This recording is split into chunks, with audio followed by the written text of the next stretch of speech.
Dia 8, Gênesis 18, 16, 19 e 38. Depois da refeição, os visitantes se levantaram e olharam em direção a Sodoma. Quando partiram, Abraão os acompanhou para despedir-se deles. Então, o Senhor disse: Devo esconder meu plano de Abraão? Afinal, Abraão certamente se tornará uma grande e poderosa nação, e todas as nações da terra serão abençoadas por meio dele.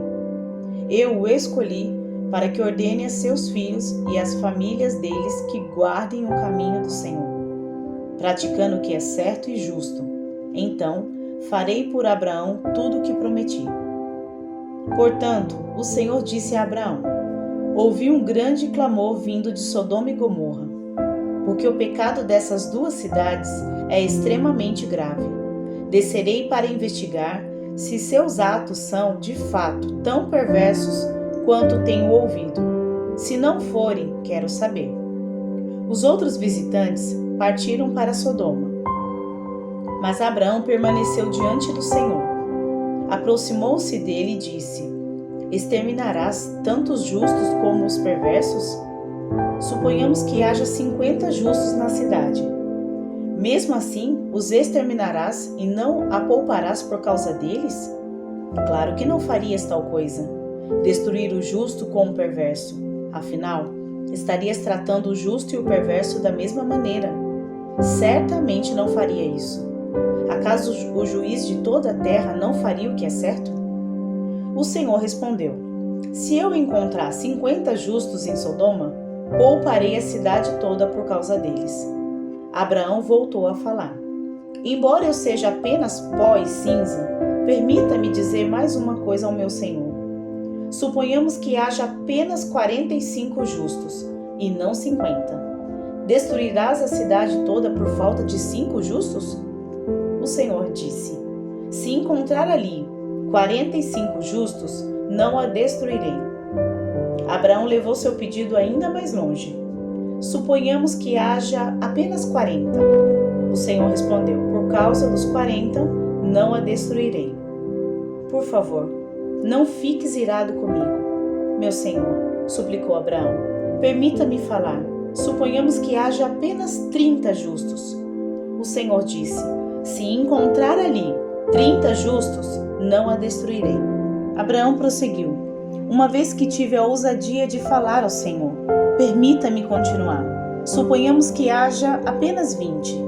O Senhor respondeu: Por causa dos 20, não a destruirei.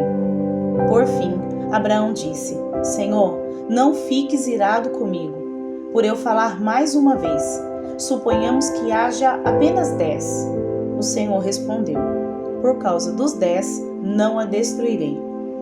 Quando terminou a conversa com Abraão, o Senhor partiu e Abraão voltou para sua tenda. Ao anoitecer, os 2 anjos chegaram à entrada da cidade de Sodoma. Ló estava sentado ali. Ao avistá-los, levantou-se para recebê-los. Deu-lhes boas-vindas, curvou-se com o rosto no chão e disse: Meus senhores, venham à minha casa para lavar os pés e sejam meus hóspedes esta noite. Amanhã poderão levantar-se cedo e seguir viagem. Não, responderam eles, passaremos a noite aqui na praça da cidade. Mas Ló insistiu muito e, por fim, eles o acompanharam até sua casa. Ló lhes preparou um banquete completo, com pão fresco, sem fermento, e eles comeram. Ainda não tinham ido se deitar quando todos os homens de Sodoma, jovens e velhos, chegaram de toda parte da cidade e cercaram a casa. Gritaram para Ló: Onde estão os homens que vieram passar a noite em sua casa? Traga-os aqui fora para nós, para que tenhamos relações com eles. Ló saiu para conversar com os homens e fechou a porta atrás de si. Por favor, meus irmãos, não cometam tamanha maldade, suplicou. Escutem, tenho 2 filhas virgens. Deixe-me trazê-las para fora e vocês podem fazer com elas o que desejarem. Mas, por favor, deixem os homens em paz, pois são meus hóspedes e estão sob minha proteção. Saia da frente, gritaram eles. Esse sujeito é um estrangeiro que se mudou para a cidade e agora age como se fosse nosso juiz. Faremos a você coisas bem piores do que a seus hóspedes. Então partiram para cima de Ló, tentando arrombar a porta.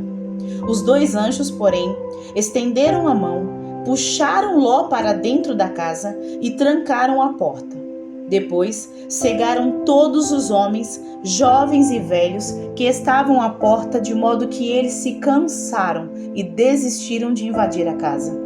Os anjos perguntaram a Ló: Você tem outros parentes na cidade? Tire-os todos daqui, genros, filhos, filhas ou qualquer outro parente, pois estamos prestes a destruir toda a cidade.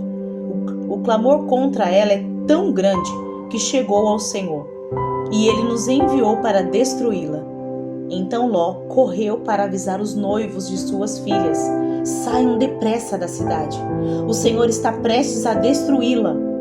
Os rapazes, porém, pensaram que ele estava brincando. No dia seguinte, ao amanhecer, os anjos insistiram: Rápido, tome sua mulher e suas 2 filhas que estão aqui. Saia agora mesmo, ou também morrerá quando a cidade for castigada.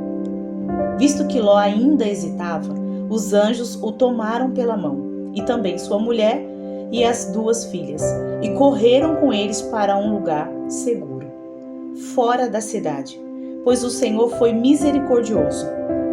Quando estavam em segurança, fora da cidade, um dos anjos ordenou: Corram e salvem-se.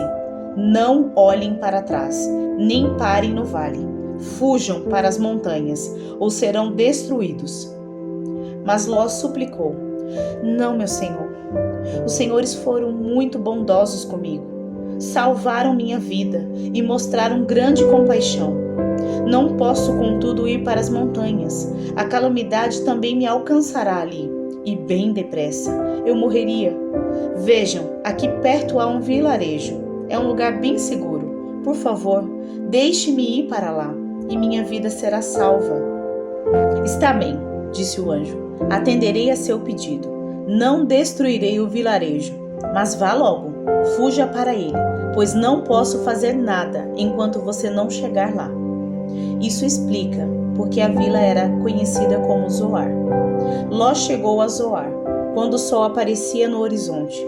Então o Senhor fez chover do céu fogo e enxofre sobre Sodoma e Gomorra. Destruiu-as completamente, além de outras cidades e vilas da planície, e exterminou todos os habitantes e toda a vegetação. A mulher de Ló, porém, olhou para trás, enquanto o seguia, e se transformou numa coluna de sal. Naquela manhã, Abraão se levantou cedo e correu para o lugar onde tinha estado na presença do Senhor. Olhou para a planície, em direção a Sodoma e Gomorra, e viu colunas de fumaça subindo do lugar onde antes ficava as cidades, como fumaça de uma fornalha. Contudo, Deus atendeu ao pedido de Abraão e salvou Ló, tirando-o do meio da destruição que engoliu as cidades da planície. Algum tempo depois, Ló deixou Zoar, pois tinha medo do povo de lá, e foi morar numa caverna, nas montanhas, com suas 2 filhas. Certo dia, a filha mais velha disse à irmã: Nessa região não resta homem algum com quem possamos ter relações, como fazem todas as pessoas. E logo, nosso pai será velho demais para ter filhos. Vamos embebedá-lo com vinho e então nos deitaremos com ele. Com isso, preservaremos nossa descendência por meio de nosso pai. Naquela noite, portanto, embebedaram o pai com vinho, e a filha mais velha teve relações com ele. E ele não percebeu quando ela se deitou, nem quando se levantou. Na manhã seguinte, a filha mais velha disse à irmã mais nova: Ontem à noite tive relações com nosso pai. Vamos embebedá-lo com vinho outra vez, hoje à noite, e você terá relações com ele. Com isso, preservaremos nossa descendência por meio de nosso pai. Naquela noite, portanto, voltaram a embebedar o pai com vinho, e a filha mais nova teve relações com ele.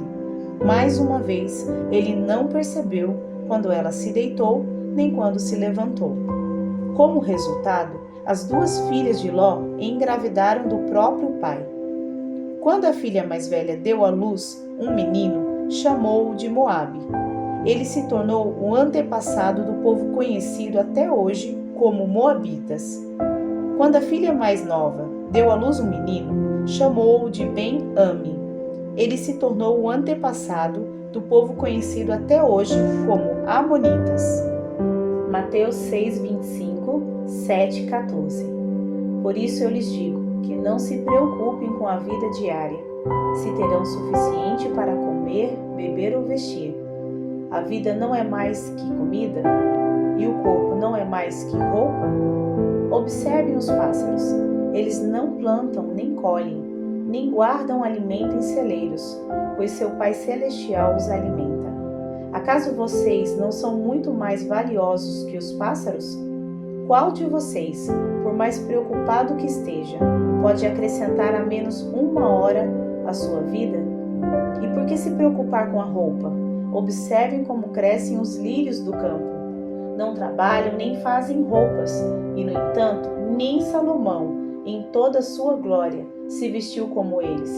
E se Deus veste com tamanha beleza as flores silvestres que hoje estão aqui e amanhã são lançadas ao fogo, não será muito mais generoso com vocês, gente de pequena fé?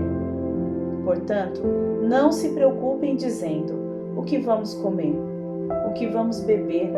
O que vamos vestir? Essas coisas ocupam os pensamentos dos pagãos, mas seu Pai Celestial já sabe do que vocês precisam. Busquem em primeiro lugar o reino de Deus e a sua justiça, e todas essas coisas lhes serão dadas. Portanto, não se preocupem com o amanhã, pois o amanhã trará suas próprias inquietações. Bastam para hoje os problemas deste dia. Não julguem para não serem julgados, pois vocês serão julgados pelo modo como julgam os outros. O padrão de medida que adotarem será usado para medi-los. Por que você se preocupa com o cisco no olho do seu amigo, enquanto há um tronco em seu próprio olho? Como pode dizer ao seu amigo: deixe-me ajudá-lo a tirar o cisco de seu olho, se não consegue ver o tronco em seu próprio olho? Hipócrita! Primeiro livre-se do tronco em seu olho, então você verá o suficiente para tirar o cisco do olho do seu amigo. Não deem o que é santo aos cães, nem joguem pérolas aos porcos, pois os porcos pisotearão as pérolas, e os cães se voltarão contra vocês e os atacarão. Peçam e receberão, procurem e encontrarão, batam e a porta lhes será aberta. Pois todos que pedem, recebem, todos que procuram, encontram, e para todos que batem, a porta é aberta. Respondam: se seu filho lhe pedir pão, você lhe dará uma pedra? Ou, se pedir um peixe, você lhe dará uma cobra?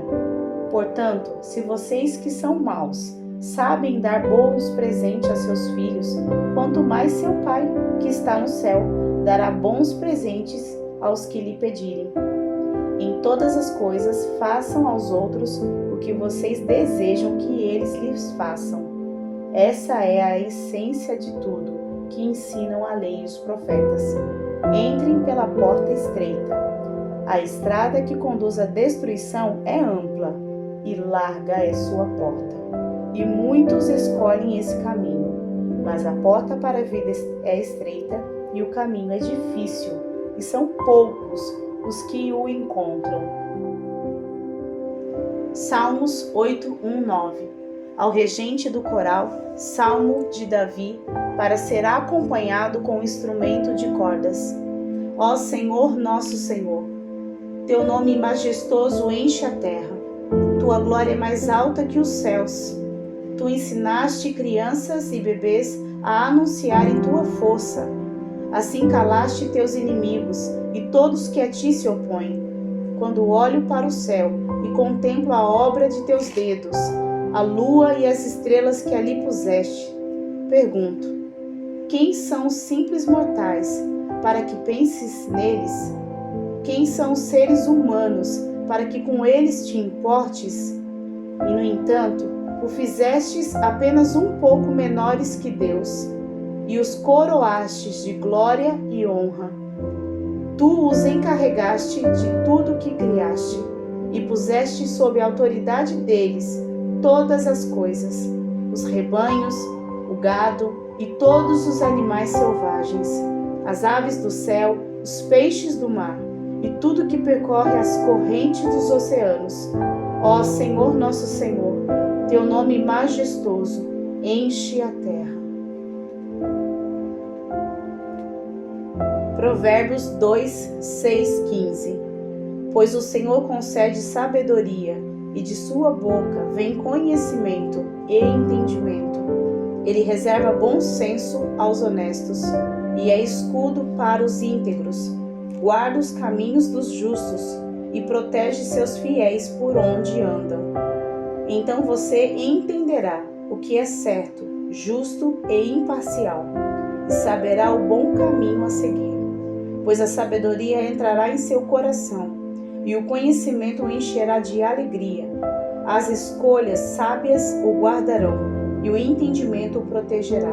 A sabedoria o livrará das ações dos maus, daqueles cujas palavras são perversas. Eles se afastam do rumo certo e andam por caminhos sombrios. Têm prazer em praticar o mal e aplaudem a maldade dos perversos. Suas ações são desonestas e seus caminhos tortuosos.